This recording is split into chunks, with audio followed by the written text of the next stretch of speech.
All right. Good afternoon, everyone. My name is Wisin, and I'm the CIO for Institute for HR Professionals. Welcome to our four-part IHRP Tech Talk webinar series, where today is our second installment. Before we, the slide, please.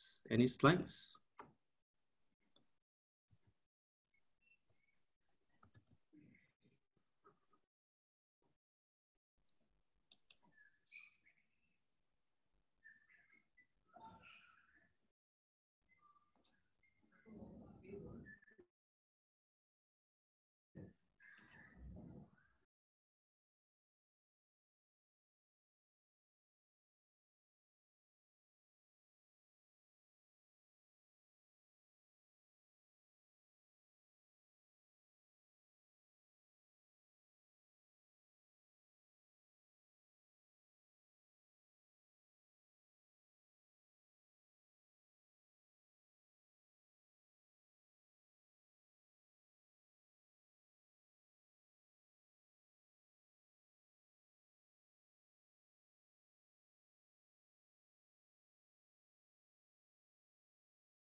Good afternoon, everyone. While we wait for Huisin to come back, so I just want to thank him on behalf of everyone making your time here today to attend this IHRP Tech Talk Series, which is a countdown to the launch of a tech study, which we'll be sharing more about as we move along.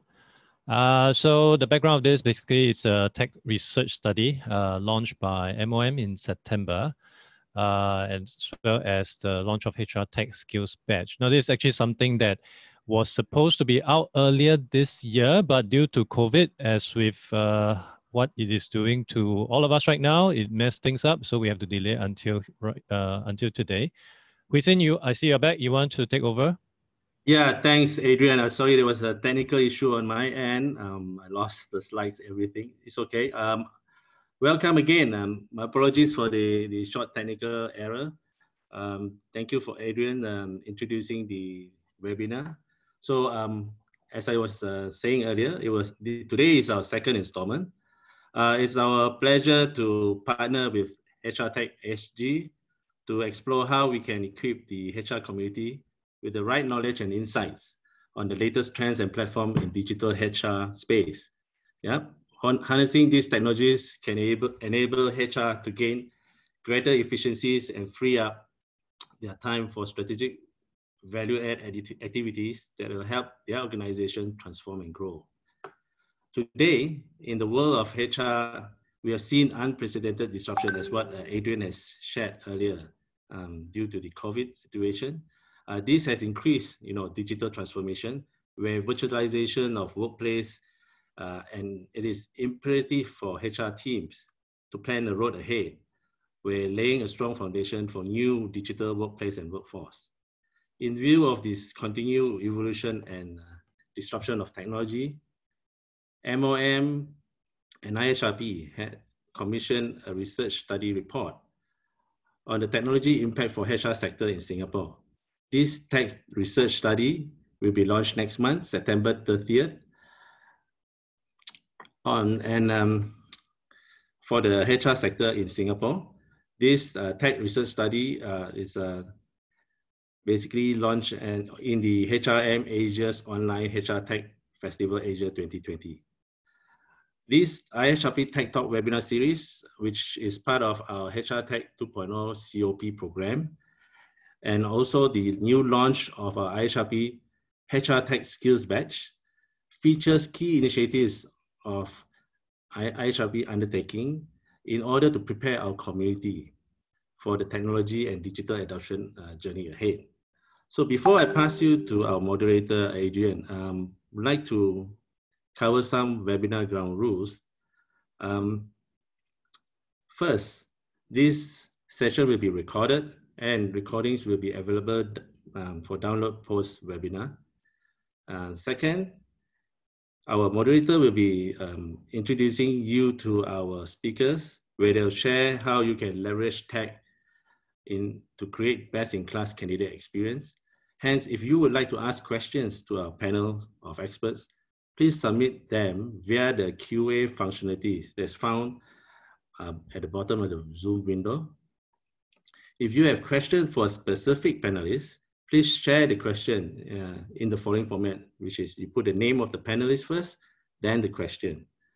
So in order to minimize disruptions for participants' videos and microphones will be muted and disabled. Due to time constraint, we will not be covering, we may not cover all questions that is posed, but we'll follow up with you after the webinar. There's also the chat function, which we have enabled to allow participants to communicate between each other and also the panelists. However, if it's question related, please use the QA function. Please also refrain from taking any screenshot for the presentations or slides shared by the speaker or panelists, as materials are copyrighted. With permission from the speakers, we will provide you a set of slides post-event for your reference. Do note these copyrighted materials are for your reference only and should not be forwarded or redistributed to non-attendees. However, if you would require to use these slides, you may write to us at community@IHRP.sg to seek permission to use these slides. I hope these ground rules for your understanding, and I appreciate in advance for your kind understanding and cooperation. Now, let me introduce Adrian. He is regarded as the top global influencer in WorkTech. Adrian has built a strong and credible voice over the years through his blog and numerous speaking engagements at prominent conferences. In his current capacity as practice leader at PeopleStrong, Adrian drives thought leadership through his voice of leading topics and mega trends in technology that supports the future of work. With over 15 years of HR entrepreneurial experience, he won 2 HR Vendors of the Year award and SHRI HR Entrepreneur of the Year 2013. Adrian is the creator of the Singapore HR Tech Market Map and also the council member at Singapore Human Resource Institute and also part of IHRP's HR Tech COP Task Force. Thank you for your partnership and support, Adrian. Over to you. Thank you, Wisin. Thank you so much. And once again, thank you to all the lovely audience that is making time at 4:08 p.m. I know it is TGIF. Please bear with us. We'll make sure that your hour and a half will be very insightful and very fruitful. So without further ado, I will kickstart. Today, the key focus will be on candidate experience. And we have seen across many different organizations, especially from where I am right now, enterprises that focus on HR tech as part of their transformational agenda are really creating better economic value and importantly, better workplace experience. And studies after studies have shown that better workplace experience or better employee experience overall would lead to better engagement as well as better productivity. And end of the day, what do we all want? We just want more productive people. So this is the key aspect of it. But today we wouldn't be focusing and touching on the entire employee experience. We're just going to touch on a small subset. Can I go to the next slide, please?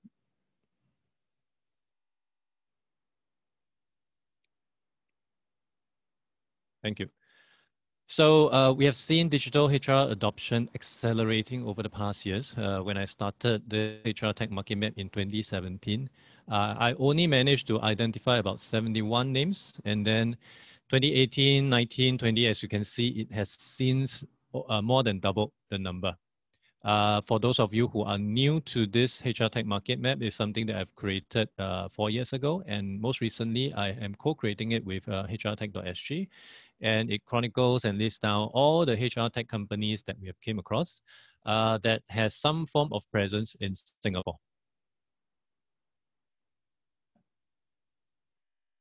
Next, please.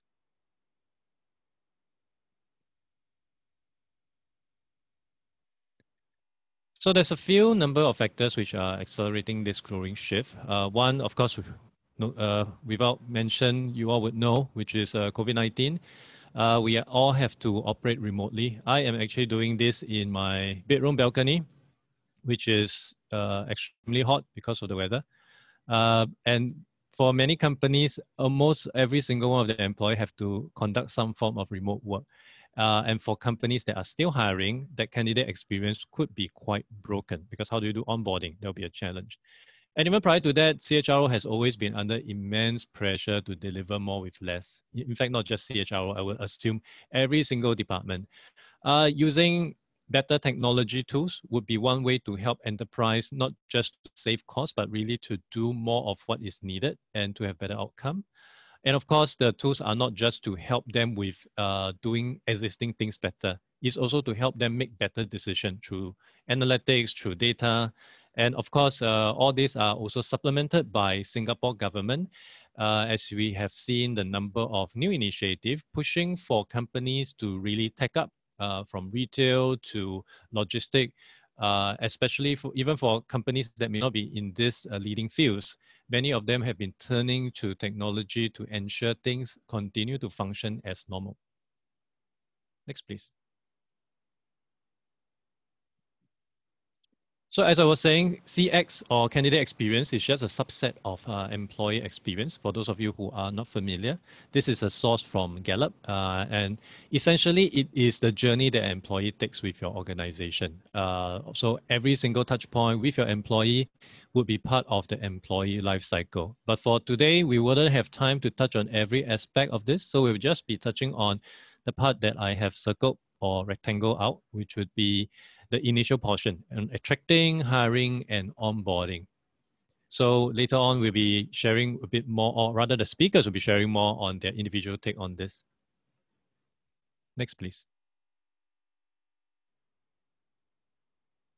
So essentially, our key focus here again is to understand how to leverage on HR Tech to create the best and ideal candidate experience. So we would know this would come from attraction all the way until to getting them onboarded, and of course everything in between. That means your employer branding, how you do your interview, your screening, every single touch point would be very crucial to ensure that the hiring process can provide the maximum personalized candidate experience. And hopefully in this webinar, we'll be able to share with you some of the various recruitment technology solution out there, drawing reference from the vendor side, from Avvanz as well as Impress.ai, as well as some key sharings from our speaker over from LinkedIn as well as CBRE. So a few things I'll be addressing, various tools, how do I remotely shortlist applicant, how to create a positive experience, how can companies ensure fair consideration, as well as to ensure background checks are done thoroughly. So quite a number of aspects. We will try to touch on as many as possible given the time limitation. Next, please. So before we begin the introduction of our speakers, I'd like to kick off the first poll so that we can start gathering some data. You should be able to see this pop up on your screen right now. And just give you about 25, 30 seconds to help us to understand why do organizations or why do your organization hesitate to invest in new HR tech? You can see the 4 different criteria there: lack of management support, high cost, lack of business case, non-availability of reference case studies. Whichever you feel would be the strongest, there's no right or wrong answer. Please fill that in and hit the submit button. And once that is done, we will move on. Can we go to the next slide?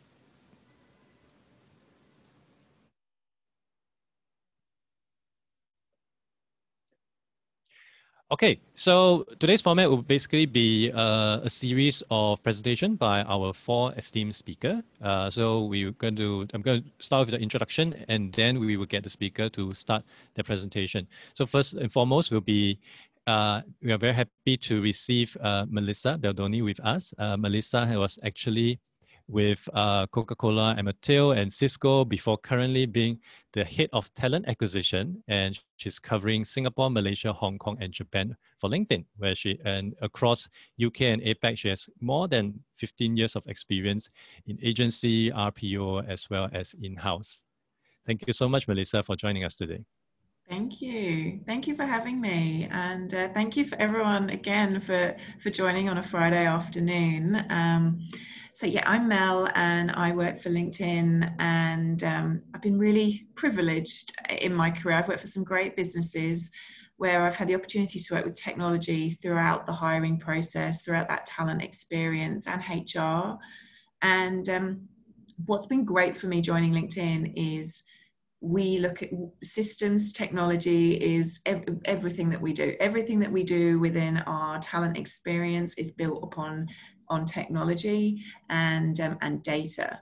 And as I was preparing actually for this session, I was looking at some Josh Bersin information, some data, some insights, and just wanted to ground us why we're here today around, technology. We are seeing more and more technology in the market. And yes, for sure, for sure.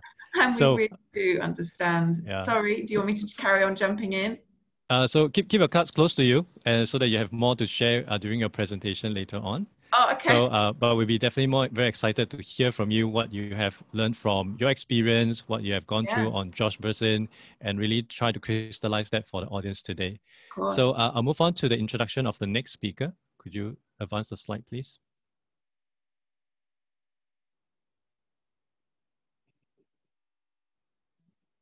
Next slide, please. Thank you.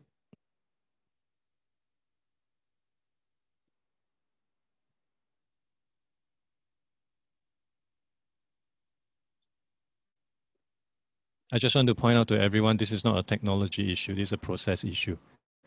Okay, thank you so much, finally.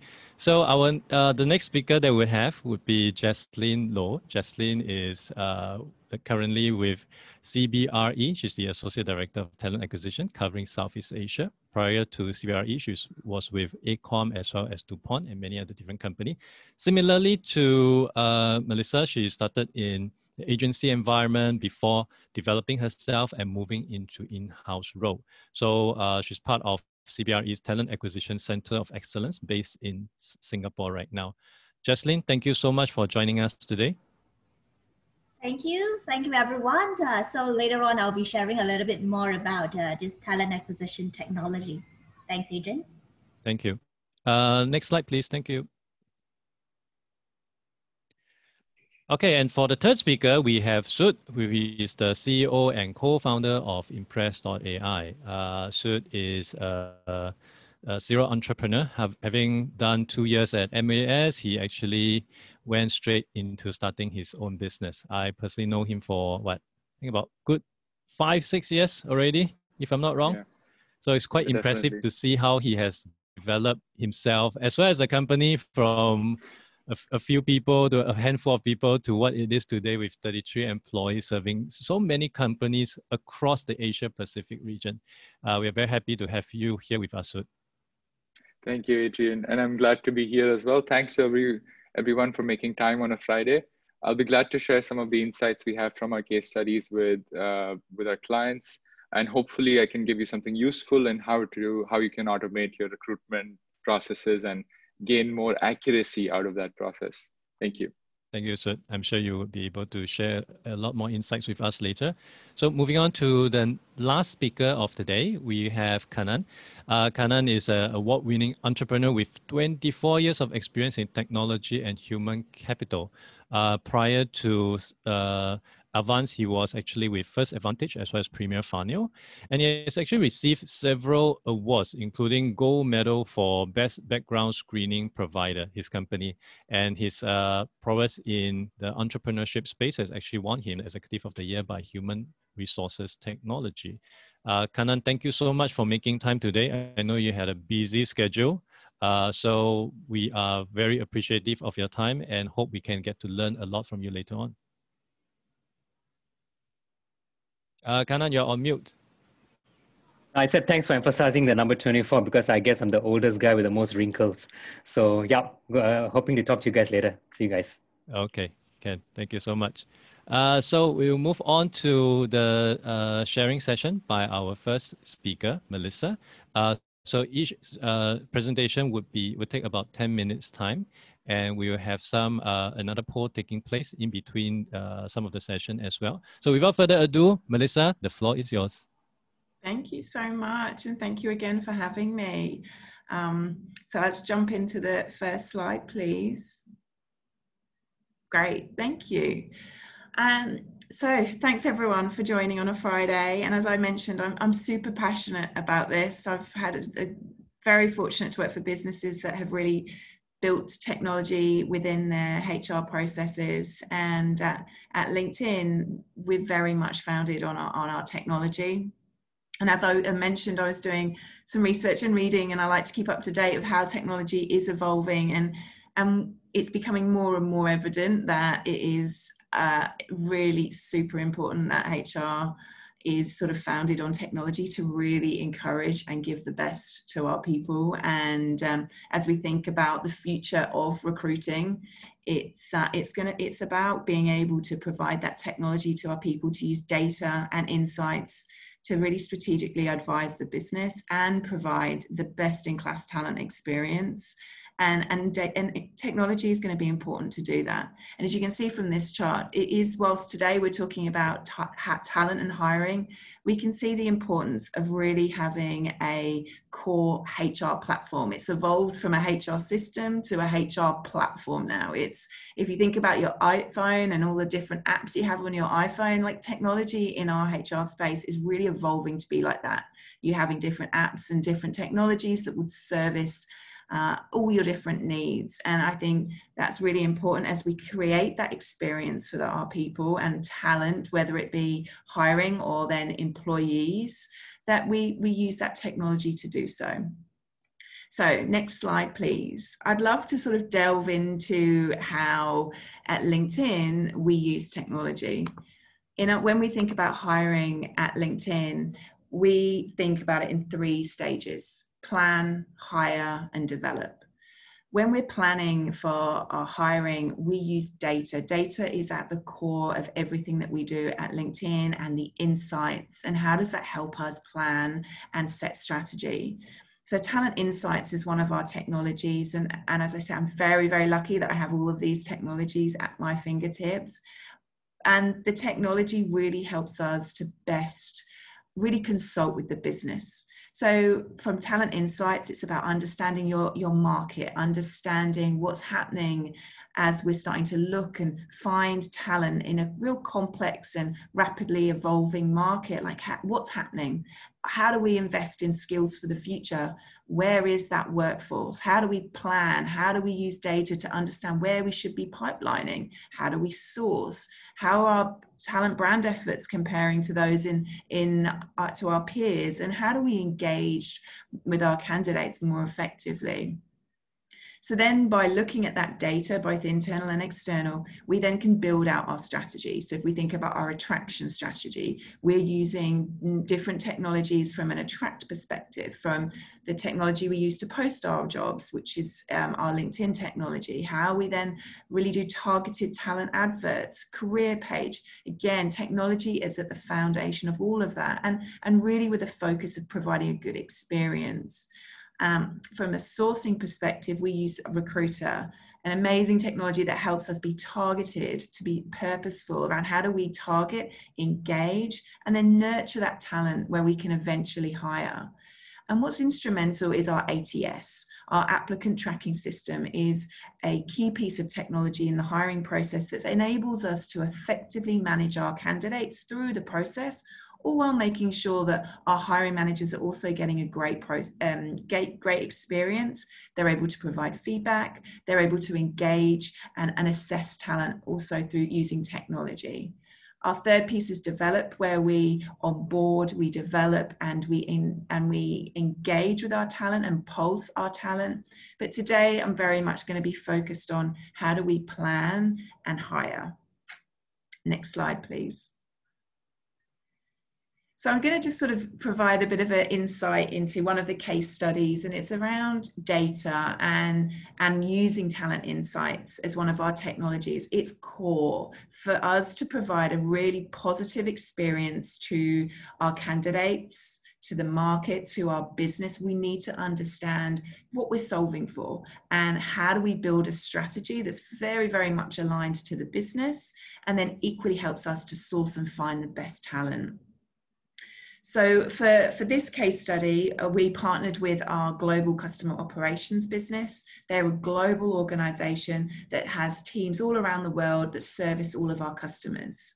And recently, beginning of last year, we opened up in Malaysia. Many businesses are wanting to be part of our new office, and the customer operations team wanted to set up a new team. And they came to us to think about, where should we be putting this new team? You know, our business strategy is to grow, and our talents, we'd like your advice around talent strategy and how do we engage with the best talent.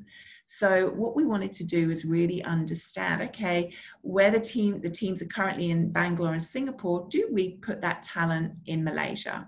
So again, by using technology and data, we were able to then start to think about, where is that talent?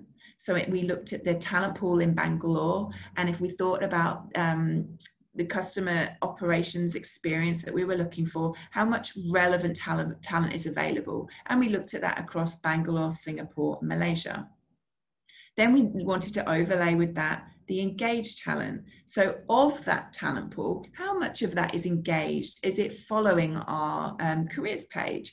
Is it interacting with any of our employees? Have they applied for previous roles? So how engaged are they with our brand?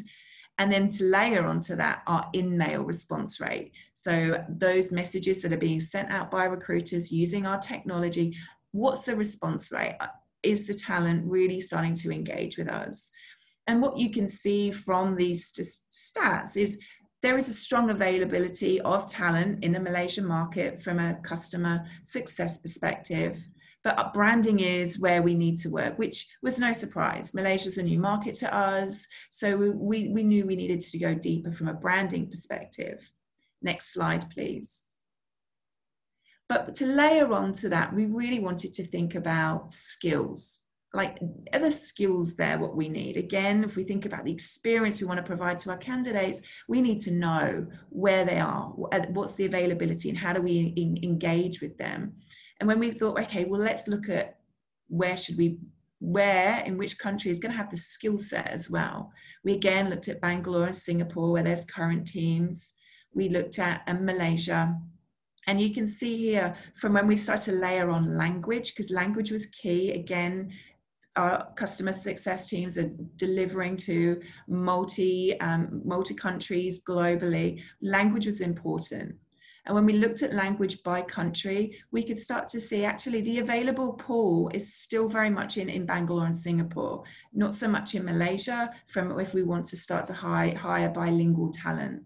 Again, we looked at the engagement rate of that bilingual talent, like where do we have the engagement? Diversity, and so DIBS is what we call it in LinkedIn, which is diversity, inclusion, and belonging, is key to our talent strategy. And we wanted to look at what's the diversity mix within that addressable market. And then equally hiring demand. Are we going to be competing against a number of businesses? And what we did find is there was a number of organizations in Malaysia that did have these centralized hubs set up, and we knew that we would then be hiring, very much be competing against that talent. So based on that data, we actually advised the business that we needed to actually put this team in Bangalore and Singapore and mix it across the two, where there was an agreement that we didn't set up the customer org in Malaysia, but we went where there was talent. We knew that we had the skill sets, and we knew that we were able to attract and engage using our brand to get the best talent and also provide the best experience. We started to know that talent, and then equally we was able to outreach and engage. So again, by using technology, data, and insights, the team were able to really consult with the business. They showed up as true business partners. We were able to influence on the business strategy and the talent strategy, and technology enabled us to do all of that. I'll now go on to the next case study, and if you could please click onto the next slide. Thank you.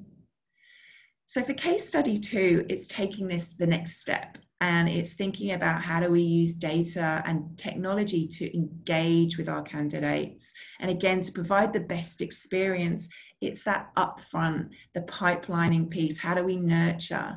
And for us, we really saw an opportunity in our sales organization. So our sales hiring is at one of our highest number of roles that we would hire across APAC. We need to really engage with sales talent proactively and think about building pipelines for the future.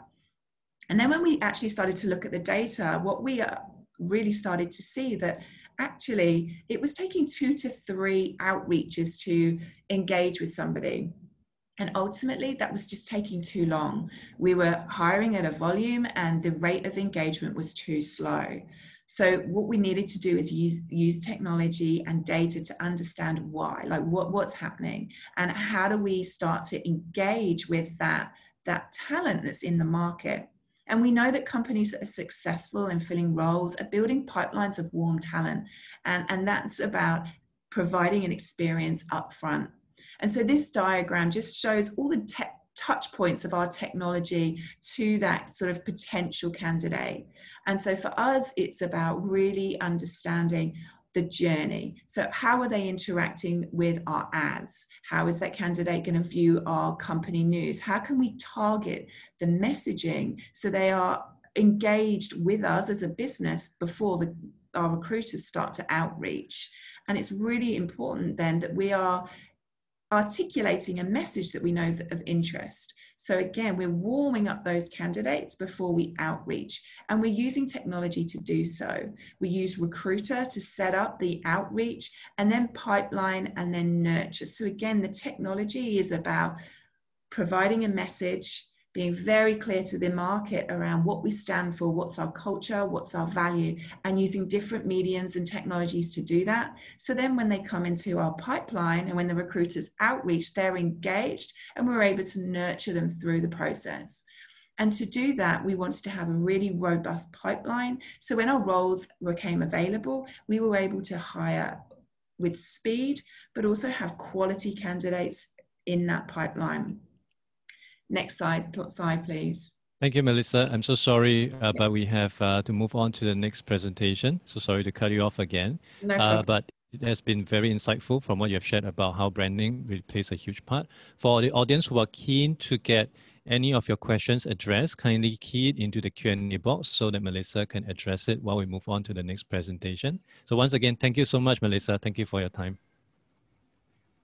Could we move on to the next? Right. Okay, so Jaslyn, the floor is yours. Thank you so much. All right, thank you everyone, and hello once again.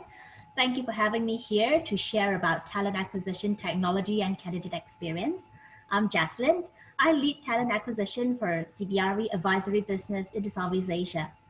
So today I'd like to share with you our journey about implementing Ahuja as our candidate relationship management and applicant tracking system solutions across Asia. Can I have the next slide, please, Felicia? Thank you. Right, so before I begin, I'd like to share a little bit about CBRE so that you can understand our business and our talent profile to put what I'm going to share with you into context. CBRE is the world's largest commercial real estate company, providing a suite of real estate solutions like brokerage, capital markets, valuation and consulting, property project facility management, investment management services, and etc. At this moment, we have more than 100,000 employees globally in over 100 countries. Next slide, please.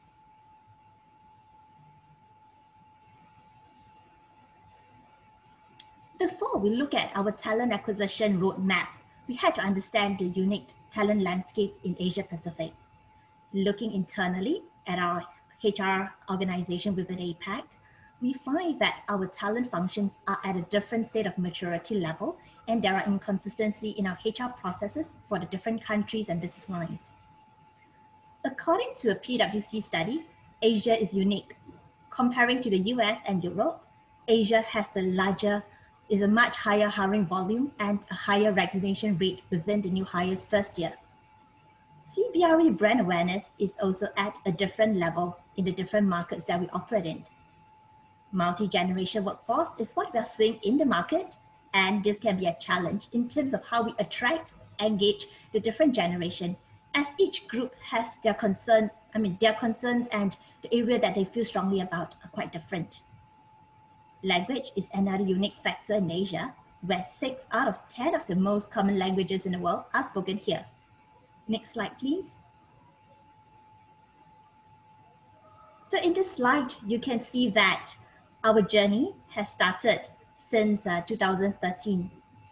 TA function was established and we roll out our CRM and ATS. We benchmark ourselves against the TA maturity framework by Deloitte, as you can see on the right-hand side of the slide. So we defined how the future state will look like and how do we want to leverage our recruitment technology to bring us to the next level of TA maturity. 2015, TA team has undergone specialization where TA partners are focused on specific business line. Having used the system, we are able to present basic reporting and use the data for planning purpose. Moving to 2017, we were able to move into more advanced reporting as we have better data to build meaningful dashboards. We streamlined the work process for the TA partners through optimizing work streams. Last year, we set out to transform TA function to focus on the real-time analytics and drive automation for some of the more mundane processes. TA Shared Service Center is fully operational to support TA partners in country with sourcing and transactional activities. And this is how we can build a better experience with candidates because we are more in touch with the market.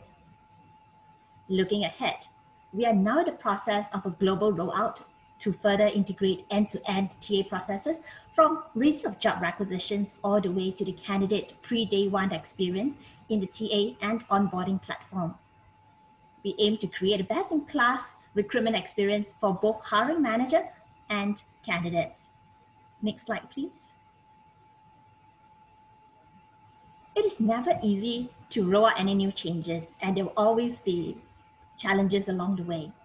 So through this process, we have met with TA members who has always been using Excel to track their recruitment and candidates workflow, and they love it. So a few of them actually feels that it is easier to use Excel than to learn a new system. Some of them actually brought up the point that their country is different from other countries, so this approach will not work. Others may resist the change because they feel that it will create more work for them. So what we did was to look at optimizing and enhancing our technology solutions to drive adoption across Asia. We started gathering requirements in each country, standardized some of the workflow, and set out to configure the system to suit our needs. Lastly, training and support was provided to the TA team.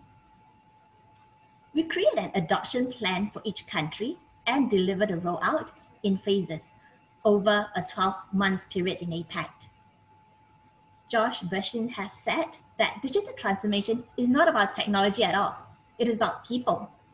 And people is the heart of all, so we focus our efforts on people. We identified change champions in each country. These system champions are people who tend to be more receptive to changes and they are comfortable navigating technology. They are supported with targeted training sessions to address their needs. We also engage the larger HR team, hiring managers, and business leaders to share what's the need for them as they are our key stakeholders. Like all changes, top-down approach and leadership support has given us a good start. Next slide, please. With a strong technology platform in place, we are able to obtain better quality data, and this helps us to measure our success for the program rollout. Overall, we improved the quality of hire, strengthened our employer brand, improved satisfaction for both hiring managers and candidates, reduced cost per hire, cut down the dependency on recruitment firms. This change helps to address the inefficiency in our recruitment process. Over a 12-month period, we improved adoption throughout Asia by 32%, and this implementation has won us a silver award for the best use of recruitment technology in the Asia Recruitment Award 2018. Next slide, please. Although we have come a long way, we need to create a model that we can do more without spending more, at the same time improving the quality of the service that we provide. To do so, we need to transform. Next slide, please, Felicia. Thank you. So for this transformation to support business growth, we want to address 3 key areas. First, to create efficiency through shared capabilities. Second, improve effectiveness through enhancing the ability to support a business. Lastly, we need to be able to scale to establish a strong foundation for future growth. To achieve this, sorry, can I go back? Yeah, sorry. To achieve this, we focus on 3 key pillars in our recruitment strategy.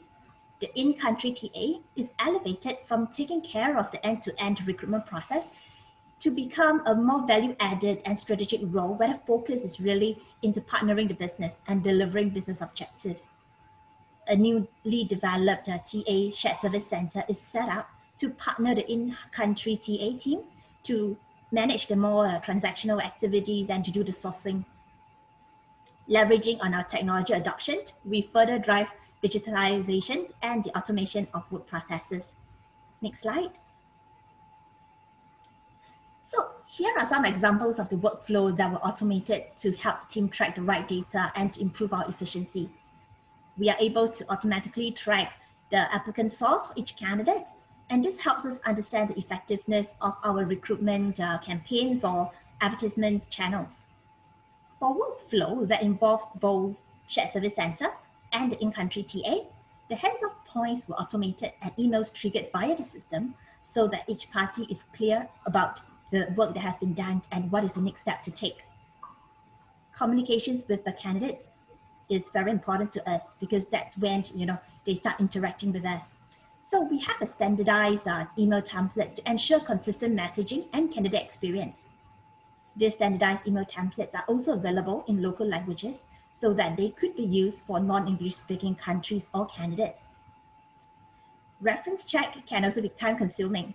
So we set up a workflow to trigger an email to the identified candidates to fill in their reference details. Once completed, their references will be notified of the reference check request. With the reference check being completed, TA partners and hiring managers will be notified immediately via email, and this process has saved the team a lot of time. Using TA technology platform, we are able to capture better data to run real-time dashboard that allows our TA team to have a clear visibility of the roles they are working on. TA leaders are also able to have an overview of the TA matrix like time to fill, satisfaction, team's workload across Asia, and whether there are any areas of concern that we need to look at. Next slide, please. With this transformation, we have reduced our time to fill, free up the country TA team's capacity to focus on the value-added business partnering, and also we increase satisfaction level. Our regional recruitment strategy was put forward in the recent Asia Recruitment Award, and we're happy to say that it has won the Silver Award. And I've come to the end of my sharing. Thank you very much for your time. Back to you, Adrian. Thank you, Jaslyn. Thank you so much. It is so interesting to know that one system can bring about so many different changes all at the same time. It's a really incredible journey, and I'm very certain our audience may have more questions. So for those of you who may have questions for Jaslyn, I'm seeing 1 or 2 popping into the Q&A box. Please continue to direct your questions in the Q&A so that Jaslyn can address them as we move on to the next segment of our presentation. Could we move on to the next slide, please? Okay, so before we begin, we will be taking on another poll, which is to help us better understand the technology that you are currently evaluating in the talent acquisition space for your organization. So it ranges from sourcing, screening, ATS, as well as background verification. So if you could just take about 20, actually it's pretty quick, about 5 seconds of your time to fill that in for us, it will be much appreciated. So in the meanwhile, could we move on to the next slide and put it on standby, please?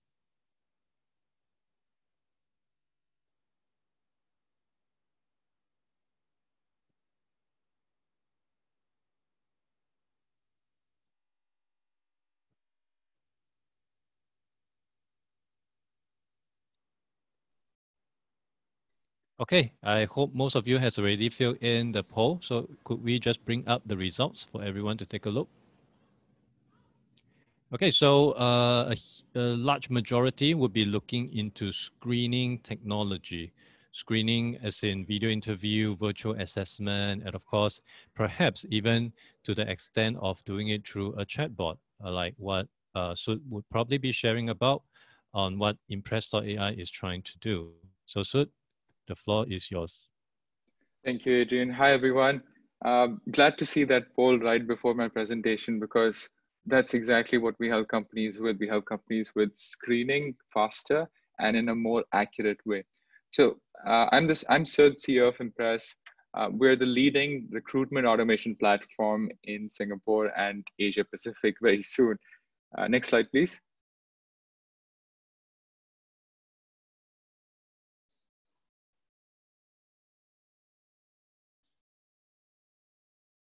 Wow, it's a mystery what's on my next slide. There we go, thank you. So this is actually my second business in HR technology with the same co-founders. And what I learned during my previous business was that a lot of recruitment was being spent on lower value activities. A lot of recruiters were spending time on lower value activities, especially in qualifying applicants. A lot of decisions in shortlisting or hiring were gut-based. A lot of them were unstructured, and there was little ownership or visibility of how candidates were feeling about this experience. A lot of companies actually complained about the quality of candidates they were getting from the recruitment and sourcing channels. So we felt we could actually apply technology. We could build artificial intelligence engines to improve and automate objective screening of applicants. And that's what we ended up doing with Impress. We have a co-founding team of 2 PhDs in computer science. I am unfortunately not one of the PhDs in computer science, so I handle the business side. Now, what we found in this experience was also that applicants were struggling with this experience, and only 37% on average got to interact with a recruiter. Now that leaves you with a very bad experience as a candidate, because you're putting in your resume and you don't know if you hear back, and you barely get to speak to any recruiter. So you kind of leave with a very sour opinion of the company that you applied to, and that ends up on Glassdoor. And when opinions end up on Glassdoor, that means it influences your ability to attract future talent and retain some of your existing talent as well. Next slide, please. So what we ended up building is a platform where recruiters can upload their hiring process in the form of Lego blocks. They're able to build their process according to their company's own processes. And this is delivered to the candidate via a chat-based interface. So imagine interviewing candidates autonomously, basically without human intervention, through a chatbot.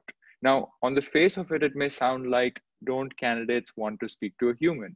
Yes, they do. Everybody wants to speak to a human, but the constraints of business, the constraints and resources, as we saw earlier, allow only on average 37% of them to talk to a human. Therefore, actually having an interactive chatbot talking to them and understanding their skills for the role is a really big upgrade for most of the candidates, because most of them aren't hearing back. So in Impress's case, the hiring process is executed with the help of a chatbot. It talks to the candidates, asks them questions related to the job, and uses objective and unbiased criteria to evaluate their score. And this score is not only used to send the candidates to any third-party assessments like video interviews or programming assessments or psychometric assessments that you may want to use. It is also used to calculate a total fitment score, which you are able to get on your dashboard for making faster decisions on shortlisting. The end result, of course, on the next slide, please. The end result is that you started from an unstructured process in most cases, as we heard, usage of Excel sheets and hiring for roles where you may not understand the different skills required for the role completely. You move on to a process where actually you're able to spend a lot more time on targeted sourcing, because a lot of the administrative work is being done by the platform. So any candidates who are coming in are actually being automatically interviewed by the chatbot. You're getting results on a dashboard. These are numerical results, and all you need to focus on is, number one, shortlisted candidates, and you can even focus a lot more time on targeted sourcing, maybe on LinkedIn, especially because that's what is actually time consuming. So we've seen our clients save up to 30 minutes or at least 30 minutes per shortlisted candidates in their hiring process. Next slide, please. Now, let's talk about some of our customers. In fact, I'm not going to be able to spend too much time on this slide, but basically you can see that Impress works on the recruitment process for many of the names you will recognize in the region. Top financial companies, consulting companies, and government organizations have been Impress's customers for multiple years now, and we're very glad to have their partnership. Next slide, please. Now, why do these customers come to us and stick with us? The reasons that they give us, and of course we expected this, are number one, 75% reduction in time to qualify. This is something that we've verified with many customers. They are heavily able to reduce the time recruiters are spending on qualifying candidates and shortlisting them. There's also, of course, a reduction in cost of hire when you reduce administrative tasks, when you reduce time spent on administrative tasks like following up with candidates or tracking them through a process, or sending them to the next assessment that they need to be sent to, or even the need to have a phone call. You don't anymore need to have that first screening phone call because that work is done by the Impress bot. You only need to have a call probably with the shortlisted candidates. This increases your ability to reach to more candidates as well, because instead of shortlisting candidates based on arbitrary criteria like keywords, the platform actually interviews all the candidates through objective criteria. And that means that all the candidates go through an interview rather than, say, the top 20%. This also reduces the time spent by every candidate on the screening process because there is no human intervention required from the recruiter anymore, which means that the platform can make decisions to send the candidate to the next stage without actually waiting for the recruiter to read the application. So it's a huge change of mindset, but it's also a huge change in ROI for the company and for the candidate and for the recruiter. Next slide, please. I'll talk about this case study a little bit more because this one is more public. Now, DBS has been working with Impress for almost 4 years now. And in fact, they were an early supporter of what we do. What we've seen with DBS is when they started using us for hiring people in the revenue generating roles, and they do that with Impress now in multiple countries and multiple languages.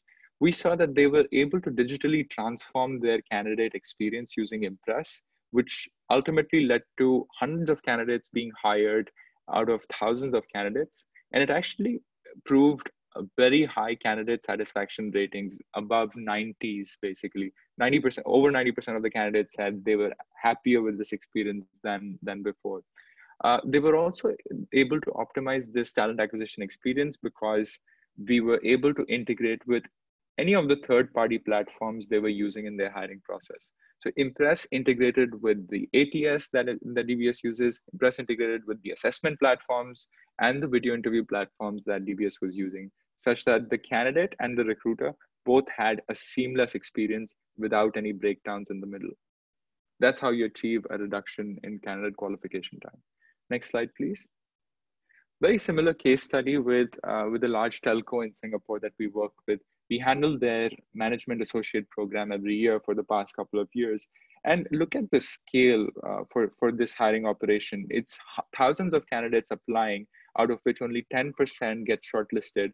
And you have to make 38 hires in total out of these thousands of candidates. It's very, very difficult for a human to be able to objectively evaluate thousands of candidates, but it is a cakewalk for a system that is built to do exactly that autonomously.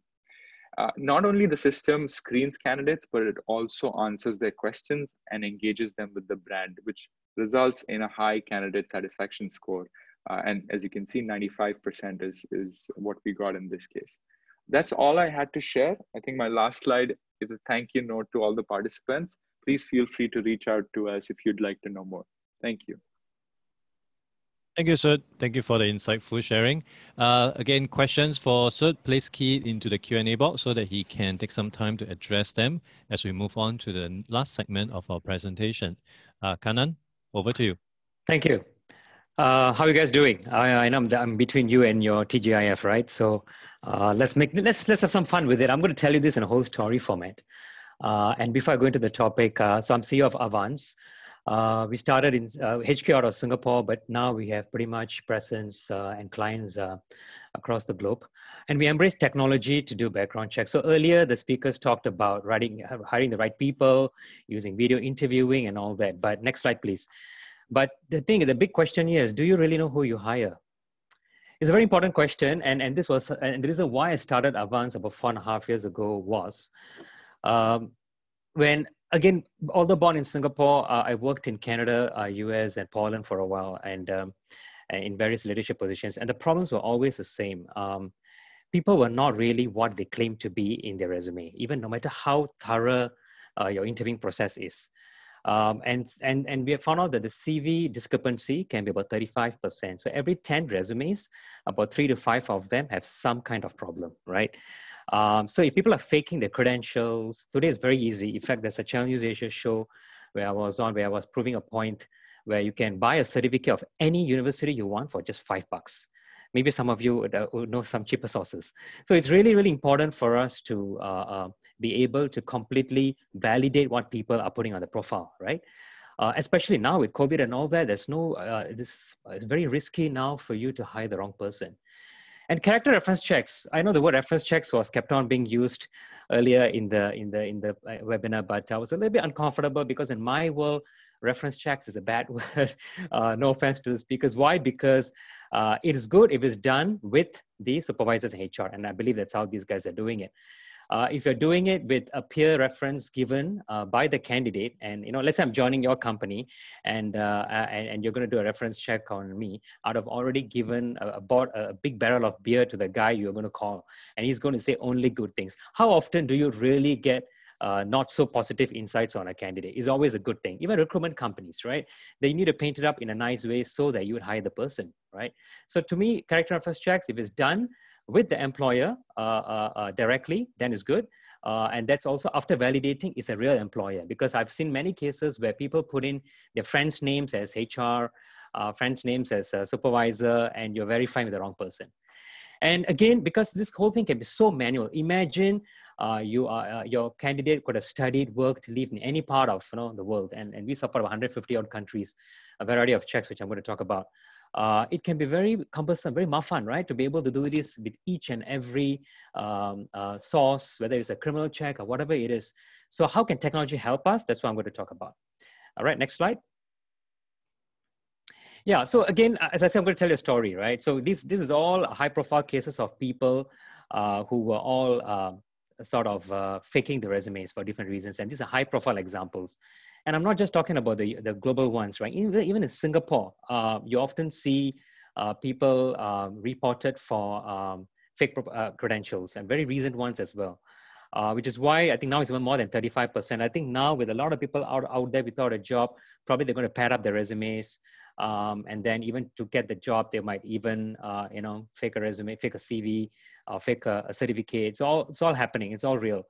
Do you all remember the movie Catch Me If You Can, the DiCaprio movie, where he would actually go on from a job to job, like a lawyer to a doctor to a pilot, and all that was possible because he wasn't he wasn't being background checked, right? So that's a famous example of a case whereby background check is so important.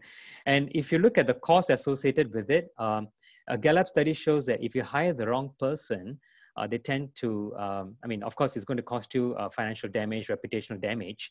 But the other thing is background check people tend to stay with the company for a longer period of time as well. So that being said, it also increases or rather reduces your cost of attrition, right? And it reduces the cost of hiring.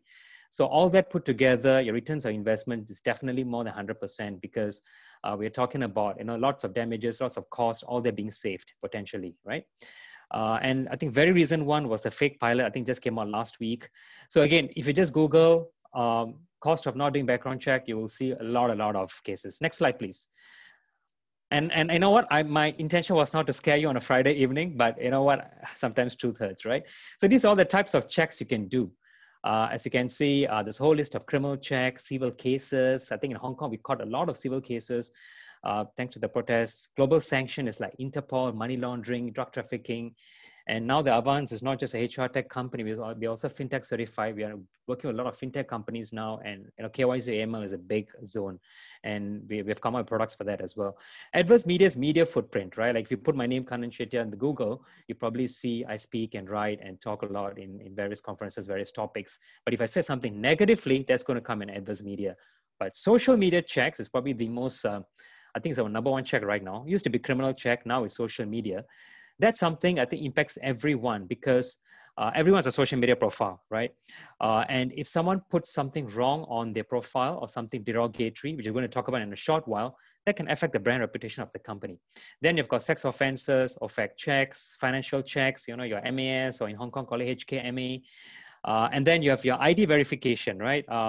And of course, the education employment verification, which was discussed earlier. So reference check is good. If that word is good for me, if it's done directly with the employer and after validating the company and the employer. Even education, we catch a lot of degree mills. So you need to verify that this is not a degree mill, and then make sure that then you verify the checks with them. So these are all a variety of checks. Of course, you don't do all checks on everyone, right? It really depends on the risk associated with the role. So obviously more higher the risk level, more checks, more number of years. You can go even beyond 10 years. In fact, some of the clients with us, they even do since 18 years of age. So I'm like 49 now, you're talking about 30 over years of background check, which can be very expensive. So you're talking about cost versus benefit versus risk, right? Next slide. I just need to cover before Adrian's face comes up, right? The moment it comes up, I only know I got 1 minute left. Okay, and then I talked about the reputational social media checks, right? These are high real life cases. We have caught a lot of stuff, especially when it comes to radicalism. It's got stuff like sexual stuff, a lot of vulgarity, even in very senior positions. There was recently one candidate, after 6 months, the recruitment found this super good guy, a very senior position. Our background check, everything was clear, but there was one social media post he made. He put up a black dog's face, and at the bottom, he put down there, "I only bark at black people." That was like a big no-no. And eventually, of course, we don't dictate what the company should do, but the decision could have been either to let the person, not hire the person, or to have a good talk with the person and make sure the person's clean. So a lot of companies do social media checks like every 3 months, 6 months. Even schools, a lot of international schools we work with, most of them in Singapore is all with us, and we background check all the educators. And it's very important because as a parent of 2 kids myself, I always want to check out the teachers, make sure they're in good hands and all that, right? And a lot of cases have happened even in Singapore, even with my daughter's school. So that's why I think it's very important that you must be very, very careful what you put on, what you like, what you comment, what you post, what you allow yourself to be tagged in, because we have machine language and RPA and a bit of data analytics, and we will crawl through everything plus whatever appears about you on Google, and we'll catch you, right? So so you can call us whatever names you want. You might not like us, but that's what we do. So social media check can be very detailed. Nowadays, it's very much more relevant because with COVID-19, a lot of HR has been hard to contact. A lot of them either work from home, or they, that the office numbers are not directing to their personal numbers. So it's very hard to get to do employment checks, although we still try to do it within less than 12 or 15 business days in total for all the checks.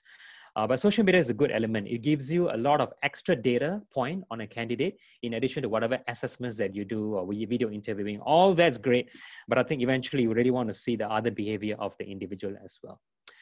Next slide. Next slide, please. Okay. So, and I also want to talk very quickly about blockchain. So as a company, I mean, we also a training company, one part of the business where we do a lot of digital transformation work with companies. And we practice all the technology. And so RPA, AI, big data, cloud computing, cyber is all there. But blockchain is probably the most misunderstood technology. A lot of people think it's just Bitcoins. It's not. There's a lot of applications. Here what we have done, and we're actually going to be releasing the product very soon.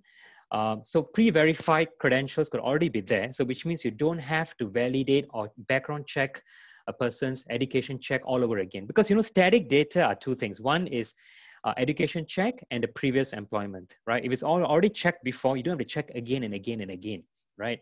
So if the person, if it's all being stored in a blockchain with, distributed, decentralized ledger, and what we can do is the candidate could release his tokens or her tokens for her resume profile to be released to the whoever's requesting for, and you can sort of expedite the entire recruitment process. Because recruitment process is a killer. Every HR KPI is, I need to get the guy on board quickly, right? So that's where we want to help. So blockchain is going to help a lot in terms of verifying static data. We're also experimenting with variable data as well. So while being employed, if I commit any criminal offense, that also could possibly come up, right? And that should be a trigger for that. So that's a harder one, which not many companies have figured out. Thanks to a lot of government grants in Singapore, great to have HQ here. There's a lot of support for us to build products beyond what we want to build, so we really can stretch our bar, right? Okay, Adrian has come up, so I've got 1 minute, so 30 seconds each case study. Next slide.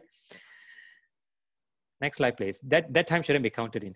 Okay, so in terms of case study, a lot of, 15 years ago, only government and highly regulated banks and all that would be doing background checks. But today, our clients, when we did data analytics, there were 27 different sectors that are doing background checks with us, right? On our online platforms. We always have clients coming in, registering profile, and then checking out an order.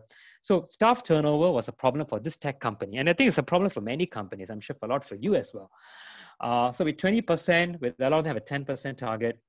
Like I said, performance is not in line. People never declare bankruptcy. There was a company where I had a PA, and at the time, of course, I didn't know background checks existed. It was a UK company, and she was stealing money from people. Later on, we realized she was just divorced, and she was going through a bankruptcy, and she was also fired from the previous company for the same reason. So I wish Avvanz at that time helping me, right?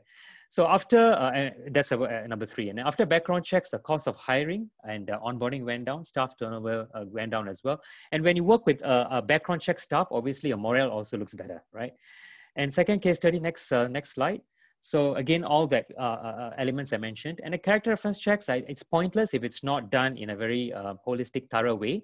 And of course, social media for this education sector, like the example I gave you just now, right? So now what they do is only people with the Avvanz stamp, background check, then they're allowed in. And they also do reputational checks every 6 months, maybe every 3 months, a bit more costly. That's why they do every 6 months. But importantly, safeguarding and child protection has been enhanced, right? So technology is where we try to automate all the communications involving the candidates, involving the employers, and so on, so that we can really reduce the turnaround time to less than 15 days. So hiring plus background check should be a lot faster. So you onboard a checked out guy really quickly so that they add value to your business. I think I'm on time. Thank you. If any questions, next slide. You can drop us a note. You can or just AVVANZ, quite easy to find us. And you should be able to reach out to us. And our email is consult@avvanz.com. Thank you. Thank you, Kannan. On behalf of everyone, thank you for making the world a lot safer and giving us a peace of mind. Someone actually put in whether you can do background check for future son-in-law. Actually, we do have a lot of people. Interesting idea for you to think Yeah. about. Maybe you Yes. can pivot or break into some other product line. Yes. Okay, so thank you so much for all the speakers. For any other questions you may have for Kannan, same thing, please enter into the Q&A box. He will take some time to address them. And thank you for the rest of the speakers as well for making time today, as well as the audience. We are not towards the end yet. We still have time to take some of the questions from the floor. So if you do have any questions, feel free to key them in. And if it's something that cuts across, we can get the speakers to address them in real time. Could we go on to the next slide, please?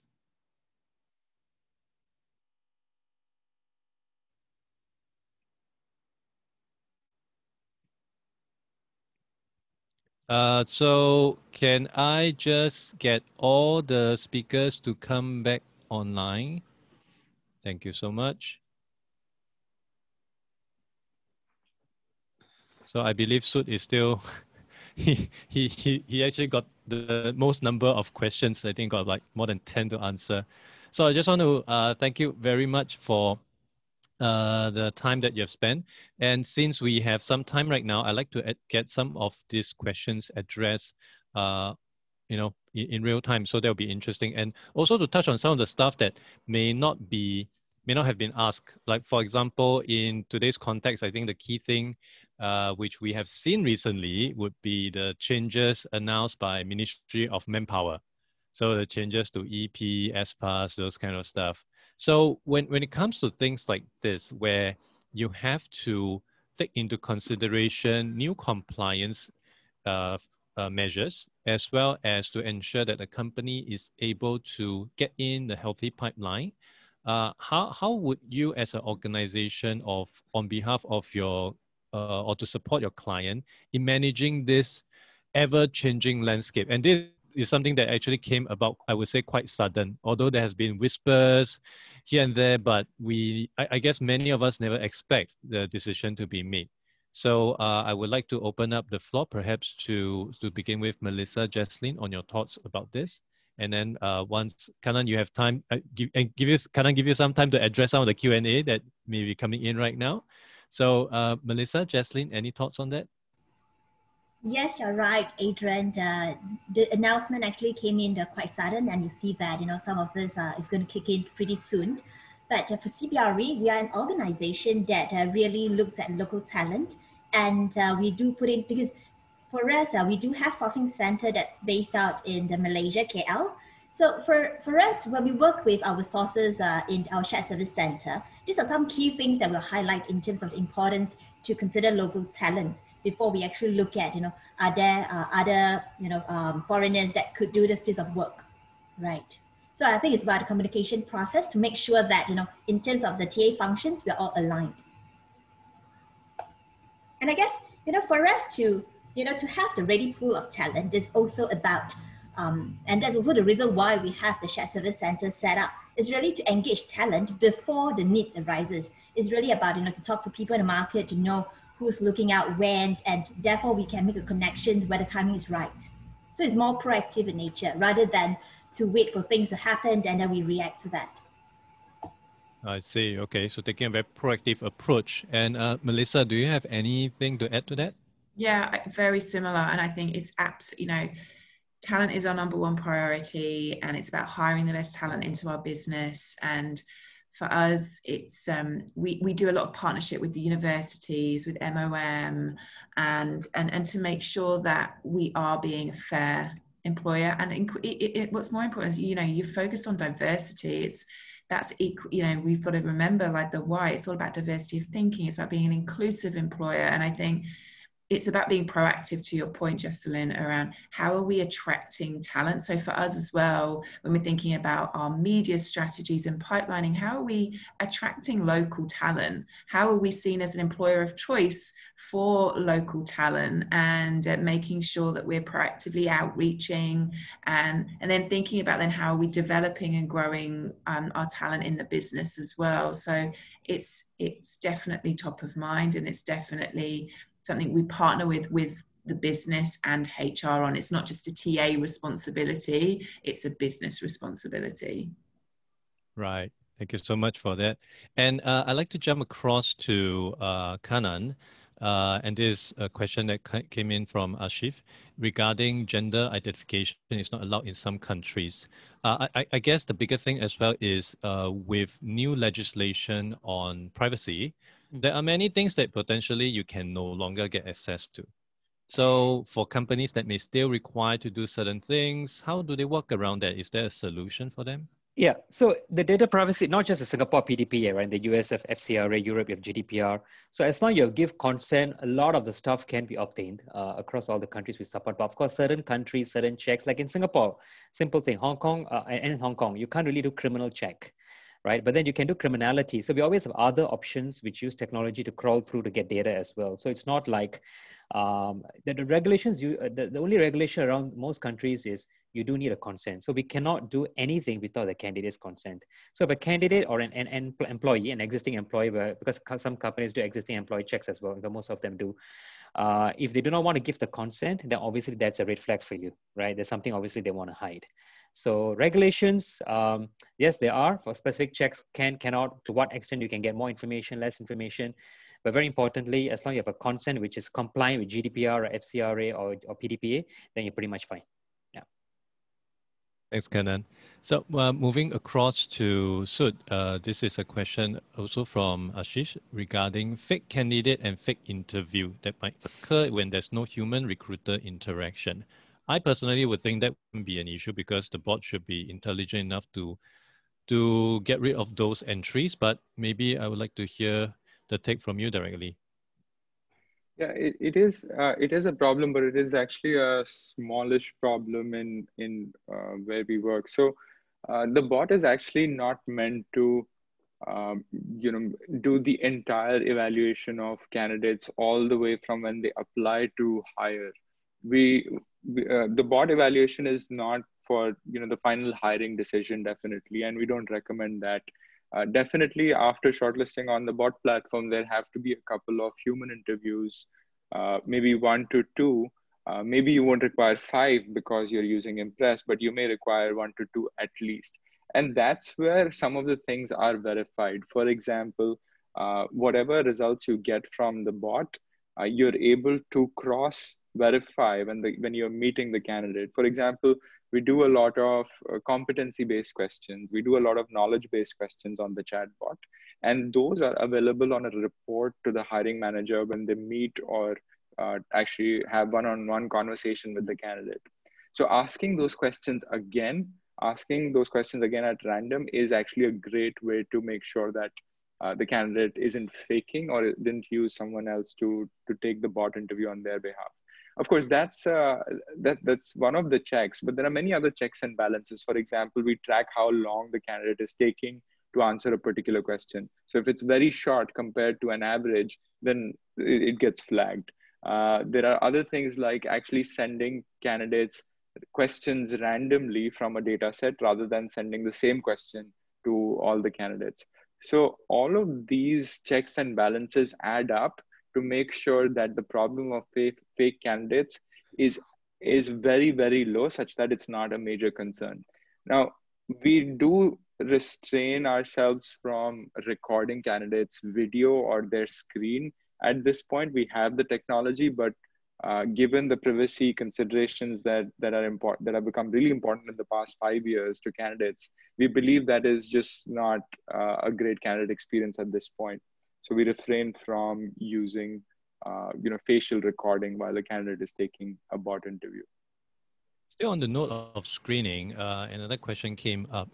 Because you're using a chatbot to conduct this screening question, would that lead to some diversity issue whereby perhaps there'll be more younger candidates because people like me who are much older may have some issues in understanding how to make use of this piece of technology? Although I've seen your tech before, it's pretty straightforward, but I'd like to hear directly from you. Definitely, Adrian. So I think more and more organizations definitely want anyone they're hiring to be more tech savvy. Unfortunately, and a lot of the training programs that we're seeing that are being promoted even by the government are to make sure that the workforce, irrespective of demographics, is tech savvy. Now, we do have to be careful how we're using technology. And if we do want to make sure that technology and opportunities are accessible to all demographics equally, we need to make sure that that technology is very, very easy to use. For example, now we have Zoom, right? Everyone on this, attending today's talk today, is able to use this modern piece of technology. It's actually really, really modern how Zoom manages bandwidth and is able to work on all connections. But that complexity is hidden from the user interface, such that all demographics, even my grandmother, is able to use Zoom, right? That's fantastic. Same for WhatsApp. So similarly, Impress actually focuses a lot of attention on making our software accessible and easy to use, such that no demographic is disadvantaged because of automation. So that's our stance. And in fact, our goal is to make Impress interface accessible even to disadvantaged people. For example, people who can't see, people who can't have hearing disabilities and so on. Actually, you don't need hearing, or visual disabilities, for example. Those are things that we're working on. So I think as a technology vendor, it's very important for us to be responsible and create a level playing field for all demographics. Thank you so much. And I think you have your marketing idea there. So get some grandmother to then video her on how to use your AI or your chatbot to show how easy it is. So I know there's still some questions here, but we're reaching towards the end of the session. But before we wrap it up, I'd just like to run through all the speakers to understand what's next for you in the space of candidate experience. Melissa, maybe you can start off first. So what's next in LinkedIn's pipeline on how you're going to further elevate the candidate experience for the people you're trying to bring in? Sure. We're actually doing a lot of work at the moment around candidate personas. So again, using data and insights to understand what is the persona of that candidate in that country for that role, and how do we target them? How do we engage with them? How do we connect with them and then nurture? So I think more increasingly, it's about being proactive and building really robust pipelines to be able to then effectively hire. Speed, quality, it's all about knowing your talent. So that's sort of what's next for us, is the personas and nurturing and building really robust pipelines. And making your pitch much more personalized according to the different persona. Absolutely. That's an interesting idea. And it's something a lot of people in market have already been doing, which are creeping into the HR department. Jaslyn, over to you. What's next in CBRE? Right. So right now we're actually having a global project to roll the system out globally, because over the years we have actually rolled out in Asia Pacific, but globally we're actually using multiple systems. So we saw this as an opportunity that we can actually roll this out and having more functionalities built into this system to make sure that we can capture not just candidate experience like I mentioned, and this is really employee experience. How do we bring them on board, and then how do we make new hires feel good, during their stint with us? And I think there was a question earlier that talked about how do we measure quality of hire? So we looked at, how many people actually stayed within the first year, right? I don't have the data with me, but it's something that we are looking at. So, and one more thing, apart from external talent, we have also considered internal talent. So these are some areas that we are looking at. So how do we build that, outreach as well? Thanks, Jaslyn. And next on, I would like to just check in with Kannan. Kannan, so in Avvanz pipeline, what's next on the roadmap that is going to better benefit your clients out there when it comes to screening? Yeah, I think I already shared very briefly, right? The blockchain thing is going to be a big thing, because that's going to enhance not just the candidate experience, but also to fasten their candidacy. And the other thing within the Screen Global platform, the Avvanz Screen Global platform, which does the background checks, we have automated a lot of the stuff, but now there's going to be even more UX for candidate, whereby it's going to be a lot easier, because no one likes to get background checked. I'm sure you as well, right? But that's it's all the more important that we make the whole process pleasant as possible and easy. Otherwise, they will say, "Oh, I can't find the document. I can't get this. I can't get that." And it's a lot harder. So it's to just make it seamless, and that's why we're going to be investing more into the UI. Yeah, thank you. Very much looking forward to it. And lastly, Sud, over to you. What's next on the roadmap? There are quite a few exciting things actually, but the way we think about this is we've only begun the journey of candidate engagement with Impress. We are currently in the selection zone. Now, what we want to be able to do is help companies predict what kind of candidates to hire based on who stays longer, who performs well. So we are looking at capturing more and more data sets from the customers we currently work with. We're looking to roll out products across the recruitment lifecycle, and even some in the employee lifecycle, so that our data sets can then help customers predict what competencies to look for, what scores you should be looking for to find the right candidates for your company. Next up, I believe we'll be releasing more pre-boarding and onboarding solutions. That's the most ideal outcome from our product roadmap. But there is a much bigger plan in the coming 2 years, which hopefully we'll be able to reveal in upcoming webinars. We will check in with you in 2022. Absolutely. Thank you so much, Sud. And that concludes our webinar today. I will hand it back over to Wei Sin. Thank you.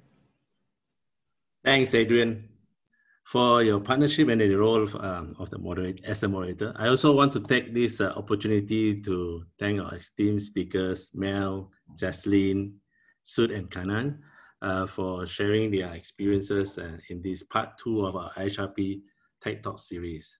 I mean, it was an eye-opening experience for myself, even though I'm a CIO. There are a lot of technologies that are upcoming, and it helps.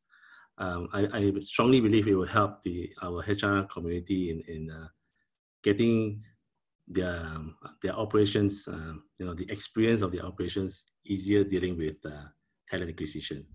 We will also greatly appreciate if you can share your feedback on the suggestions for future webinar topics.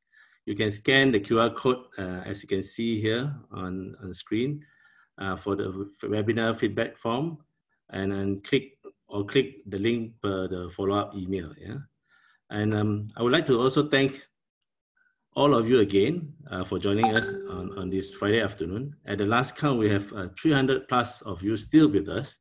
It's really great to see that that the topics are very relevant to you and it's insightful for you to learn. I hope to see you on the next installment of our IHRP Tech Talk Series, where we will be focusing on tech in the talent engagement space. And our last installment will be also focusing on the tech talent development. So have a good evening and stay safe.